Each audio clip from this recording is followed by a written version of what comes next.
ইরানের সর্বশেষ চলমান বিরাট বিক্ষোভ গত 28 ডিসেম্বর 2025-এ শুরু হয়, যা এখনও চলমান।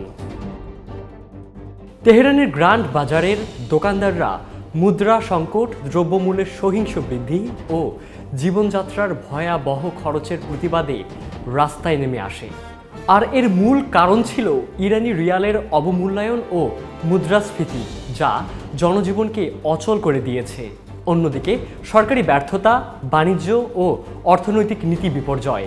তবে প্রথমে এটি ছিল অর্থনৈতিক ক্ষোভ, কিন্তু খুব দ্রুতই তা রাজনৈতিক সংশোধন, নাগরিক অধিকার ও ইসলামী ক্ষমতা বিরোধী আন্দোলনে পরিণত হয়।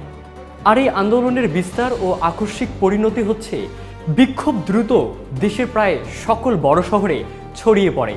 তেহরান, ইস্পাহান, সিরাজ, কামরানশাহ, মাশহাদ, কিউম সহ আরও অনেক অঞ্চলে শিক্ষার্থী, কর্মচারী, দোকানদার, তরুণ এবং সাধারণ জনগণ মিলিয়ে সামাজিক স্তর সর্বোচ্চ দল হিসেবে রাস্তায় নেমেছে।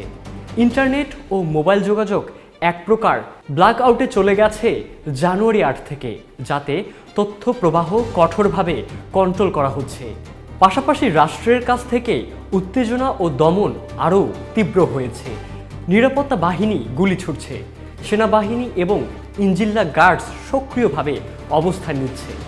আন্দোলনের বিশেষ দিকটি হচ্ছে এই বিক্ষোভ কেন্দ্রীয় একটা একক নেতা নয়, বরং বিভিন্ন নেটওয়ার্ক ও স্থানীয় সংগঠনের মাধ্যমে ছড়িয়ে পড়ছে। যেমন প্রতিবাদকারী তরুণ ও নাগরিক, তারা রাজনৈতিক দল নয়, বরং শহরভিত্তিক শিক্ষার্থী গ্রুপের মাধ্যমে সংগঠিত হয়ে পথে নামছে। ইরানি বিরোধী গোষ্ঠী ও ব্যক্তিত্ব। রেজা পাহলভি, প্রাক্তন শাহের উত্তরসূরি, ইরানের জাতীয় পরিষদের নেতৃত্বে যুক্ত কিছু সমর্থক তাকে আন্দোলনের প্রতীক হিসেবে দেখছেন।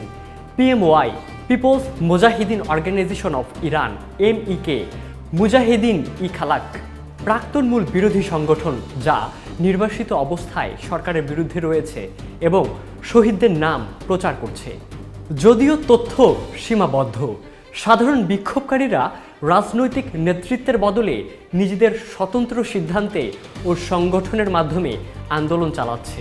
তবে এই আন্দোলন নিয়ে সহিংসতা, মৃত্যু ও মানবাধিকার পরিস্থিতি নিয়ে যা উঠে তা হলো, মানবাধিকার সংগঠনগুলোর রিপোর্ট অনুযায়ী হাজারেরও বেশি লোক আটক ও শত শত মানুষ নিহত হয়েছে।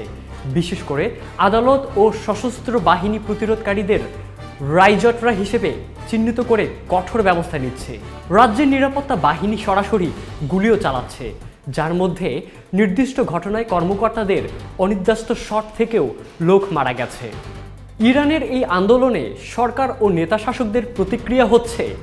আয়াতুল্লাহ আলী খামিনি এবং সরকারের উচ্চ পদস্থরা বিক্ষোভকারীদের ভণ্ড, বিদেশ প্রভাবিত বলে অভিহিত করে দমন জোরদার করছে। আর এ নিয়ে সরকারের ব্যাখ্যা হলো, এই আন্দোলন দেশের স্থিতিশীলতা ও নিরাপত্তার বিরুদ্ধে খারাপ উদ্দেশ্যযুক্ত। পাশাপাশি কিছু মডারেট বা রিফর্মিট নেতাও সরকার পক্ষে অবস্থান নিয়েছে বলে আন্তর্জাতিক ও স্থানীয় সংবাদে খবর এসেছে। এই চলমান ঘটনাকে কেন্দ্র করে আন্তর্জাতিক প্রতিক্রিয়া হচ্ছে। যুক্তরাষ্ট্র ও ইউরোপীয় নেতারা ইরানকে সহিংসতা বন্ধ করার আহ্বান জানাচ্ছে। অনেক দেশ ভারতীয় ও অন্যান্য বিদেশিদের নিরাপত্তা নিয়ে উদ্বিগ্ন খবর আলোচনায় এসেছে। প্রতিবাদ ও সমর্থন রোকে বিশ্বজুড়েও বিক্ষোভ হয়েছে। মোট কথা, বর্তমান পরিস্থিতি ও সম্ভাব্য ভবিষ্যৎ যা দাঁড়াচ্ছে, বিক্ষোভ এখনও চলমান। দেশ জুড়ে ক্ষোভ ও নিশ্চুপ বিরোধী আন্দোলন দৃশ্যমান। সরকারের দমন আরও জোরদার, ব্ল্যাকআউট, উচ্চ নিরাপত্তা ও রাজনৈতিক সমর্থক সমাবেশ। আন্তর্জাতিক চাপ বৃদ্ধি পাচ্ছে, কিছু দেশ শক্ত প্রতিবাদ করছে। অন্যদিকে ক্ষমতায় থাকা সরকার আন্তঃরাষ্ট্রীয় সতর্কতা দিচ্ছে। বিক্ষোভটি অর্থনৈতিক সংকট থেকেই শুরু, পরিণত হয়েছে রাজনৈতিক পরিবর্তনের দাবিতে। নেতৃত্বের ভিত্তি একক নয়, বরং তরুণ, স্থানীয় এবং বহুল জনগণের মাধ্যমে গঠিত। হয়তো এটা আরও দীর্ঘ ও জটিল রাজনৈতিক আন্দোলনে পরিণত হচ্ছে।